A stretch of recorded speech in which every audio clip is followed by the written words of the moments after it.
네, 효성중학교 2학년 학생 여러분들 안녕하세요. 오늘은 우리 물질의 특성 단원 두 번째 시간입니다. 자, 우리 물질의 특성이 무엇인가요? 물질의 특성이라는 것은 물질의 특별한 성질을 의미합니다. 물질의 특별한 성질. 따라서 그 특성은 그 물질만 갖고 있어요. 따라서 이 물질의 특성이라는 것은요, 그 물질이 다른 물질과 구별되는 본래의 성질을 우리가 물질의 특성이라고 합니다. 그 예로는 우리가 이제 하나씩 배워갈 건데요. 오늘 배울 끓는 점, 녹는 점, 어는 점이 있고요. 그리고 밀도, 용해도 등이 있습니다. 자, 그렇다면 오늘 배울 끓는 점, 녹는 점, 어는 점에 대해서 한번 우리 정리를 해보도록 할게요. 자, 우리 선생님이 두 가지 질문을 한번 해볼게요. 첫 번째 질문. 여러분들이 알고 있는 물질들 중에 가열을 하다가 100도씨가 되면은, 네, 이것은 1기압 기준입니다. 1기압에서 100도씨가 될 때 끓는 물질은 무엇이 있었죠? 그렇죠. 물이 있죠. 자, 이것은 끓는 점이라는 것은 이 물질의 특성이기 때문에 1기압 조건에서 100도씨에서 끓는 물질은 오직 물밖에 없습니다. 그래서 우리가 이것을 100도씨에서 끓는 물질 하면은 바로 우리가 물이라는 것을 찾아낼 수 있고, 이 100도씨에서 끓는다라는 것은 물과 다른 물질을 구별할 수 있는 특별한 성질이기 때문에 얘를 우리 물질의 특성이라고 해요. 자, 그러면 우리 또 다시 질문해 볼까요? 끓는 점, 100도씨에서 끓는 것뿐만 아니라 우리 두 번째 질문은 0도씨로 냉각을 시킬 때 0도씨가 되었을 때 어는 물질이 무엇인가? 얘는 무엇인가요? 그쵸. 얘도 마찬가지로 정답은 물이 되겠습니다. 똑같은 일기압 조건에서 0도씨에서 어는 물질은 오직 물밖에 없어요. 특별한 우리 분자의 구조, 분자들 간에 잡아당기는 힘이 다르기 때문에 100도씨에서 끓는 물질은 물, 0도씨에서 어는 물질은 또 물. 그래서 선생님이 이 물질이 무엇인가 라고서 미지의 물질 X는 무엇인가 맞춰보라고 했는데, 예를 들어 끓는 점에 대한 정보를 줬어요. 끓는 점이 얘는 X는 100도씨야 라고 주어진다면, 이 끓는 점이라는 것은 물질의 특별한 성질이기 때문에 끓는 점이 100도씨인 물질은 물밖에 없죠. 그래서 이런 식으로 우리가 끓는 점을 알면 이 물질이 무엇인지를 이렇게 알 수도 있습니다. 왜냐하면 이 끓는 점이라는 것은 이 물질이 갖고 있는 특별한 성질이기 때문이에요. 자, 그래서 다시 학습지로 넘어오면요. 오늘 학습지 19쪽입니다. 자, 물질의 종류와 끓는 점의 관계에 대해서 살펴보면 선생님이 100도씨의 끓는 점을 갖고 있는 것은 물이라고 했죠. 자, 우리 78.3도씨의 끓는 점을 갖고 있는 물질이 있는데 걔가 바로 에탄올입니다. 우리 그 학교에서 우리 책상 소독할 때 뿌리는 그 알코올 있죠. 그 에탄올은 78.3도씨가 되면 끓어요. 따라서 이 끓는 점은 물인지 에탄올인지에 대해서 그 물질의 종류에 따라서 각각 달랐죠. 따라서 우리는 이 끓는 점이 주어지면 얘가 어떤 물질인지 알 수 있어요. 왜냐하면 끓는 점이라는 것은 그 물질이 갖고 있는 독특한 성질, 특별한 성질인 물질의 특성이 되기 때문이에요. 자, 이제 물질이 종류가 달라지면 끓는 점이 달라진다고 했어요. 자, 그러면 같은 물질이라고 할 때 예를 들어 우리가 라면을 끓여 먹을 거예요. 물을 똑같은 물이라는 물질을 끓일 겁니다. 선생님이 라면 한 개를 끓이려고 했어요. 라면 한 개를 끓이려고 해서 물을 받았는데 물을 500ml를 받았어요. 그래서 끓였더니 똑같은 2단 불에다가 두고 끓였는데 얘는 몇 분이 걸렸냐면은 얘는 3분이 걸린 거예요. 자, 그렇다면 라면 2개를 끓일 거예요. 그때는 물을 몇 미리 넣으면 될까요? 그렇죠. 물을 보통 2배 넣으니까 1000ml를 넣으면 되겠죠. 자, 이때는 똑같이 우리가 물을 끓일 거예요. 똑같이 2단의 똑같은 아까 한 개 끓일 때랑 똑같은 불의 세기를 가지고 끓이려고 해도 우리 물의 양이 늘어났죠. 자, 그러면 끓는 시간이 어떻게 될까요? 그쵸. 늘어나게 되겠죠. 그래서 얘는 한참 있다가 한 6분쯤 되니까 끓기 시작됐어요. 이 말은 무슨 말이냐면요. 똑같은 물이라는 물질도 똑같은 물은 끓는 점은 같았죠. 얘도 둘 다 100도씨에서 끓일 거예요. 그런데 물이 100ml, 500ml 있는지 1000ml에 있는지에 따라서 그 양이 증가하면 당연히 가열했을 때 그 끓는 점에 도달하기까지 시간이 오래 걸린다는 말입니다. 너무나 당연한 말이겠죠. 얘를 그래프로 그려볼게요. 자, 그래프로 이렇게 그려보면은 첫 번째 500ml를 끓였을 때 그래프를 그려보면 우리 X축은 가열 시간이에요. Y축은 네, 우리 온도라고 할게요. 우리 1학년 때 우리 물질이 상태 변화를 하는 구간, 끓는 점에 도달해서 액체가 기체로 바뀌는 구간에서는 온도 변화가 없다고 배웠죠. 자, 이래서 물 500ml를 끓일 때는 쭉 가열돼서 온도가 올라가다가 3분이 되었더니 물이 끓기 시작되었어요. 얘는 물 500ml일 때. 자, 그러면 이번에 선생님이 빨간 색깔 그래프로 물 1000ml를 끓이는 그래프를 볼게요. 자, 물 1000ml를 끓이면요. 온도가 팍팍 올라가는 게 아니라 비교적 천천히 올라갑니다. 왜냐면 서서히 데워지겠죠. 물의 양이 많기 때문이에요. 쭉 올라가다가 얘는 몇 분이 되면 끓기 시작하냐면 6분이 되면 끓기 시작해요. 하지만 자, 우리 끓는 온도는 똑같겠죠. 그렇죠? 물이 500ml 있든 1000ml 있든 같은 물질이기 때문에 끓는 점은 100도씨에서 끓을 거예요. 이런 식으로 그래프가 나올 겁니다.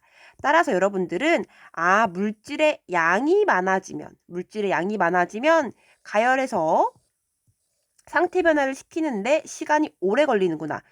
라면 한 개 끓일 때 물보다 라면 2개 끓일 때 물이 양이 많아지니까 그만큼 가열 시간이 증가하는구나 라고 여러분들이 이해해 주시면 돼요.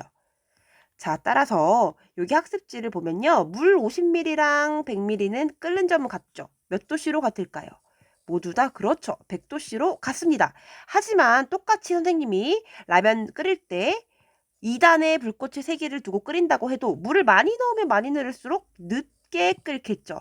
얘를 그래프로 나타내면 물을 조금 넣었을 때는 빨리 끓고 물을 많이 넣었을 때는 조금 지나고 나서 끓습니다. 하지만 둘 다 같은 온도에서 끓는다는 점 알아두시면 되겠습니다. 자, 밑으로 내려와서 녹는 점인데요. 자, 우리 선생님 아까 얘기했듯이 0도씨에서 녹는 거, 0도씨가 어는 거, 녹는 점은 어는 점과 네, 우리 같은 온도죠. 자, 녹는 점이 0도씨인 물질은 얼음밖에 없어요. 마찬가지로 이 녹는 점 혹은 어는 점도 우리 얘 물질의 특성이기 때문에 이렇게 녹는 점이 주어지면 어떤 물질인지를 알 수가 있습니다. 왜냐? 녹는 점도 물질의 특성이기 때문이에요. 당연히 팔미트산이라는 물질이 녹는 점과 얼음이 녹는 점이 다르겠죠.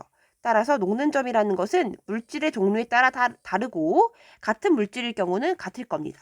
우리 얼음을 녹일 때를 생각해 볼까요? 얼음을 조금 꺼내가지고 얼음을 당장 냉동실에 얼려놓은 거 한 개를 녹일 때랑 얼음을 꽝꽝 얼려놨을 때 커다랗게 얼음을 얼려놨을 때 우리 얼음의 크기가 클수록 녹는데 시간이 더 오래 걸리겠죠.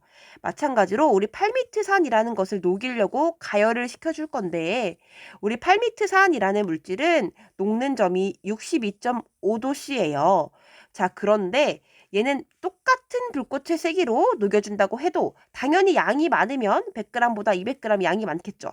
자, 100g 녹이는데 1분 걸렸다고 하면 우리 200g을 녹일 때는 한 2분 정도 걸리겠죠. 그죠? 그래가지고 당연히 양이 많아지면 우리 녹이는데 더 시간이 오래 걸린다라는 것을 알 수가 있습니다. 따라서 이 녹는 점도 물질의 특성이기 때문에 물질의 종류에 따라 다르고 이 같은 물질의 녹는 점은 양에 관계없이 녹는 점은 둘 다 몇 도였나요? 62.5도였죠. 따라서 양에 관계없이 같은 물질이라면은 녹는 점은 같겠죠. 하지만 무엇이 달라졌냐면요. 이 녹는 점 자체, 이 온도는 같았지만 이 녹기까지 가열하는 시간은 우리 이 양이 많아질수록 더 오래 걸렸다라는 것을 여러분들이 알아두시면 되겠습니다. 자, 우리 마지막으로 끓는 점, 녹는 점에 따른 물질의 상태를 보겠습니다. 자, 우리 밑에 개념의 설명은 선생님이 물 가지고 해볼게요. 자, 우리 온도가 이렇게 있을 때, 자, 우리 물에 끓는 점이 있었죠. 물에 끓는 점은 몇 도였나요? 그렇죠. 100도씨였죠. 따라서 여기는 물에 끓는 점의 온도라고 해보고요. 쭉 냉각시켜서 여기 이쯤 온도가 되면은 물에 녹는 점인 0도씨라고 해볼게요. 자, 그러면은 우리 온도가요. 지금 온도가 만약에 끓는 점 100도씨보다 더 온도가 높은 구간이 있었어요. 온도가 더 높은 구간이 있었다면은 이 구간에서 이 물질은 고체, 액체, 기체 중에 무슨 상태로 존재할까요? 자, 우리 물을 생각해 보세요. 물의 끓는 점인 100도씨보다 온도가 높아졌어요. 그럼 얘는 고체, 액체, 기체 중에 어떤 상태로 존재하나요? 그렇죠. 얘는 기체 상태로 존재를 합니다. 그러겠죠?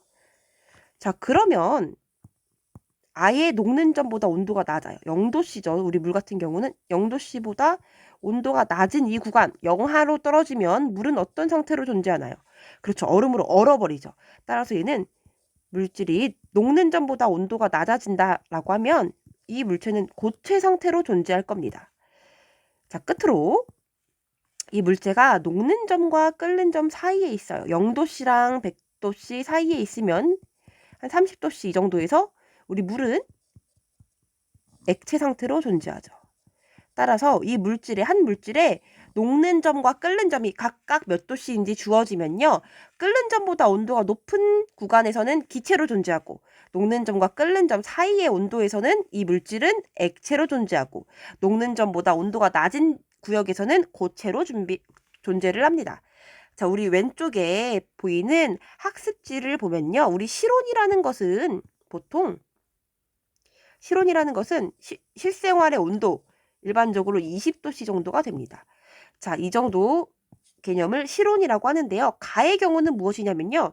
우리 끓는 점보다 아예 실온이 이렇게 높게 있대요. 여기에 실온이 존재하는 경우 이 실온에서 이 물질이 어떤 상태로 존재하냐는 거예요.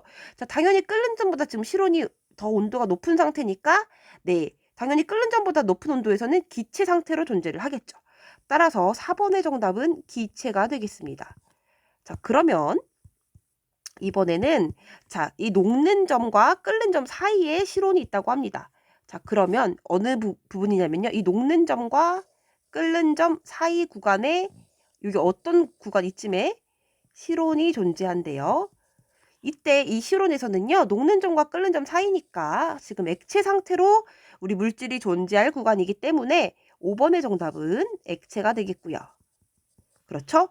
자, 마지막으로 아예 실온이 녹는 점보다 온도가 낮을 때는 이 물질은 실온에서 어떤 상태로 존재하냐. 녹는 점보다 온도가 낮은 구간이면 여기죠. 한 이쯤에 우리 실온이 존재한다고 해볼게요. 자, 그럴 경우에는 녹는 점보다 낮은 온도의 실온이 있으니까 이 실온에서 이 물질은 그렇죠. 고체의 상태로 존재할 겁니다.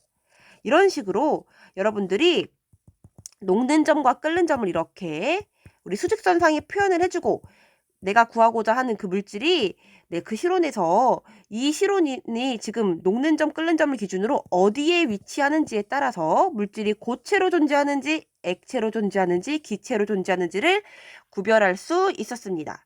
네, 오늘 수업은 여기까지 하도록 하겠습니다.